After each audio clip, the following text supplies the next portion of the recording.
I really can't talk on their ratings, but in some way, shape, form, or fashion, we are entertainers of who we are. And our influence ranks second to none in at this time of the year.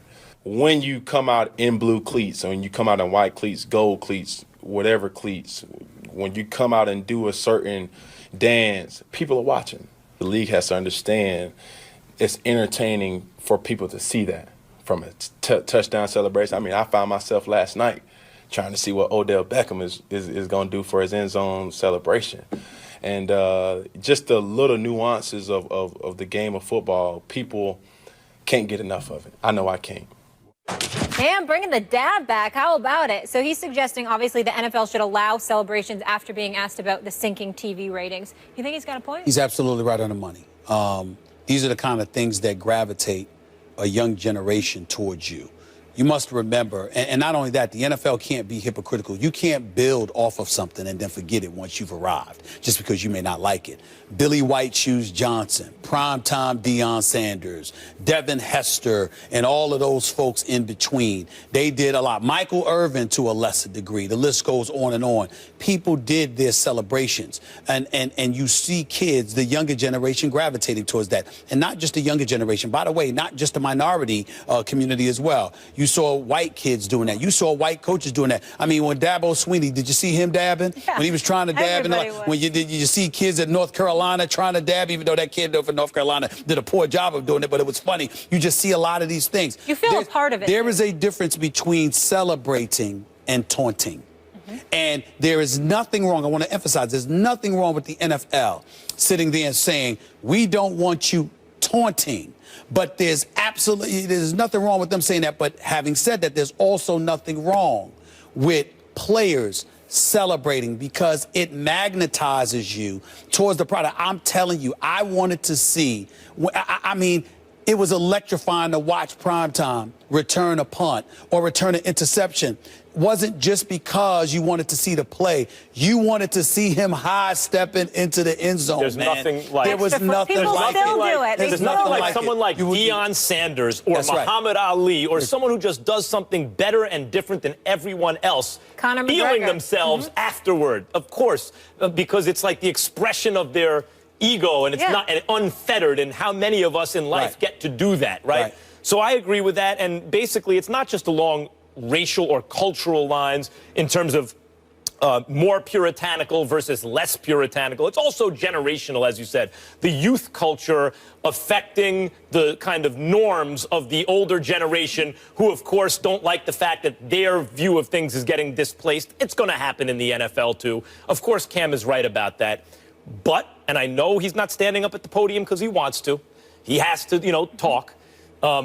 It's just when you're 3-6 and you're losing, a lot of people are going to hear that like, man, I'm not trying to hear that from Cam Newton right now. Last year when he was like, if you want me to stop celebrating, stop me from scoring. And people are like, yup, he's right. But we got on him for not having fun, right, when he was losing. And now at least he's trying to have fun. Wait a minute. I actually disagree with you strongly with the statement you just made.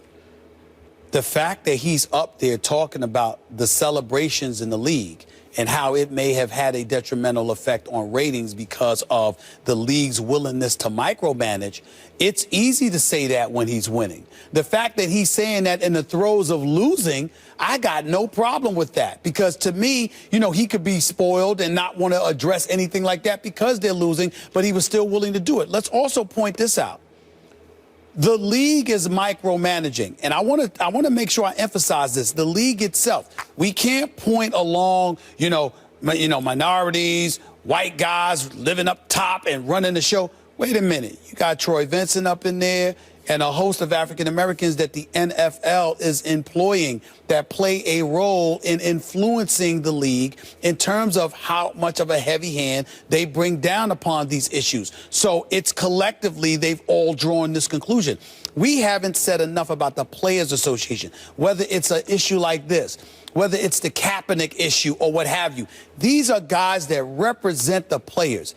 And I don't hear DeMaurice Smith practically on any damn thing. And it would be nice to hear his voice, for him to remind us that he does actually have the job of representing the players, to speak up about some of these issues. It really would be nice. I want to address really the Cam point about him being consistent. It's easy to do it when you're winning, harder to do it when you're losing. I'm not talking about whether he has the right, from my point of view, to do it, whether it's a good thing or a bad thing. I'm talking about the way it's going to be received by many people. It's going to be, because celebrations are a superficiality. They are the packaging that it's wrapped in. And while that's important, coming from a guy who's 3-6, when he makes the point about the kind of superficial stuff, it will resonate with many people like, look, you know, deliver the goods. Don't worry about the superficialities of it all. I think that's the way it will be received by many. That's fair. But the thing I took away, this kid's 27 years old, and he's saying, I can't wait to see what Odell Beckham's doing. So what are other, he's got a lot on his plate. What are other 20-somethings saying? They want to see it. They want to see the flavor. It annoyed folks when T.O. celebrated. You trying to tell me you didn't gravitate to when he said, get your popcorn ready? I love my So we want to see it. Thursday Night Football, the Saints come marching in. Bring it, Cam. T.O. was dancing with the cheerleaders through the popcorn. It was lovely. But the important thing is he balled out in the Super Bowl on one leg. Of course. That's why you love T.O. The other stuff is great, but that's not why you love him. That's the gravy. Coming up with this subject, and I want to address the Mike Evans angle that you brought up. So in a protest of Donald Trump being elected president, Bucs wide receiver Mike Evans chose to sit for the national anthem on Sunday. On Tuesday, he had a change of heart, telling our Josina Anderson this. I want to start by apologizing to all the U.S. military members, their families, and the fans who I offended by my actions on Sunday. It was never my intention, as I have tremendous respect for the men and women who serve our country. I have very strong emotions regarding some of the many issues that exist in our society today.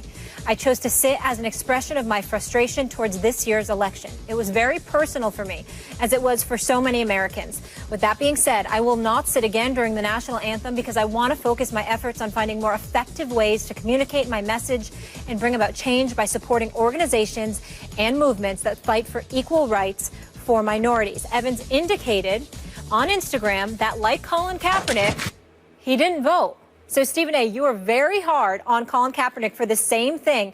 Does Evans look better or worse right now? Well, I think he looks better, but he doesn't look good.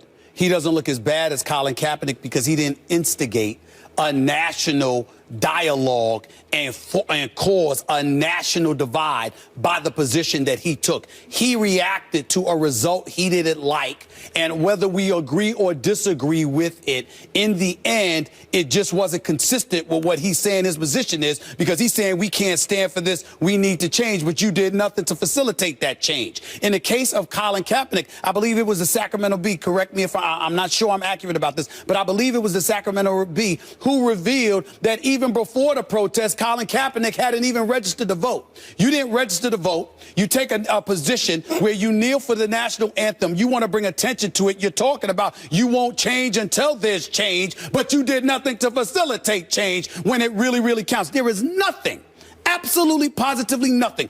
Our historians, particularly individuals within the African-American community, will be the first to tell you there is no instrument that we have available to us to provoke change more powerful than to vote. When you combine that with the fact that you've got guys like James Carney and Goodwin and Schwerber, individuals from the civil rights era in 1964 in Mississippi, they made the movie Mississippi Burning out of it. These three individuals were abducted and murdered. Took 44 days to find their bodies. Why? They were trying to get African Americans to register to vote in the South. You know something Goodman, about Corner, your history. That's right. You know something about your history, and you turn around and you ignore all of that, and you slap historians in the face like that by not electing to vote and then going to announce to the world that you don't vote. That is shameful. It's unforgivable. But Mike Evans did not do that. No, but Mike Evans looks worse than Kaepernick. Okay, how? Because Kaepernick's position to me seems naive. The idea that there's an equivalency between candidates and it wouldn't have an effect on black or brown lives that he claims matter is, to me, naive and misinformed, maybe is a better way to say it. But Mike Evans looks worse here because at least Kaepernick was consistent. Even as pressure came, he stuck to his guns. Now, he eventually went from sitting to kneeling after a discussion, with a member of the armed services who wanted to appeal to his sense of patriotism, if not nationalism. Hey, people are going to misinterpret this as you're saying something against the military. Kaepernick said, okay, let's come to a compromise where my conscience is okay, but I'm not offending people as much. I don't see that as the same kind of backing down as Mike Evans here. Let's look at this. Mike Evans didn't vote. He is a public figure in a swing state. In fact, more than anything, that swung the election, Florida. Now, he votes in Texas, a red state, but he's a public figure in a swing state who doesn't vote and now makes it public that he didn't vote. Afterward. Yeah, afterward, that's true. Still, it's apathetic. He stands up for his principles at first, not in a general way. He's protesting Trump specifically. Right. And the message there is, I'm not going to allow this kind of behavior that we saw in the election and the kind of things that Trump said be normalized in American life because a lot of people voted for him. I'm going to stand up to that. Well, good for you. That's standing up for you. Oh, wait, there's a little bit of pressure. There's a little bit of backlash. Okay, I'll sit back down again. That looks doubly bad because he doesn't vote. Public figure in a swing state, votes in a red state, so, maybe it remains red because people like him who feel that way aren't voting, and then backs down as soon as there's a little pressure. He backed down. It wasn't that he backed down, in my opinion, because of the pressure. He backed down because he realized how hypocritical his position looked because he hadn't voted and he was doing more harm than good to the very cause he was addressing. That's realizing the error of your ways and standing down. In the case of, and not only that, especially when your protest is of a specific individual and the rhetoric that he was spewing, that's entirely different. In the case of Colin Kaepernick, you essentially indicted a nation. You talked about the United States of America. You had a problem with what this country stands for, what it is about. You questioned whether or not it was living up to the values it spews, and then turned around and confessed that even though you felt that way and took that position, in the same place, you took no stance when it comes to activating and exercising your inalienable right to create the change you said you wanted. That is much worse than Michael Evans. That is much worse than Mike Evans. There was a teaching moment here that Mike Evans could have participated in had he said, instead of backing down because he appeared hypocritical, I made a mistake. I didn't vote. I disenfranchised myself in a sense already. He did that with his actions. I will not make that mistake again. And now what I can do is at least stand up and protest. And I'm telling you, he did that with his actions. What the hell has Colin Kaepernick done? He sat up there, took a position. No, he looks like he caved now, Mike Evans. Yeah, you might say he looked like he caved, but the point is he stood down because he recognized he made a mistake. The bottom line is Colin Kaepernick saw absolutely nothing wrong with not voting. Absolutely nothing wrong without provoking the change that you asked other people to join you in trying to create. There's nothing more worse or more hypocritical than that. Colin Kaepernick should be ashamed of himself. Mike Evans had ashamed of himself to make an optimal choice, and he made a way suboptimal choice. Mike Evans just realized he stood down because he realized he made a mistake. Colin Kaepernick is the flaming hypocrite. Flaming hypocrite. The bottom line to the bottom line is your vote matters, and I hope that our country realizes this in hindsight of the election and does that moving forward. I know I sound like a Monday morning quarterback, but that's the truth.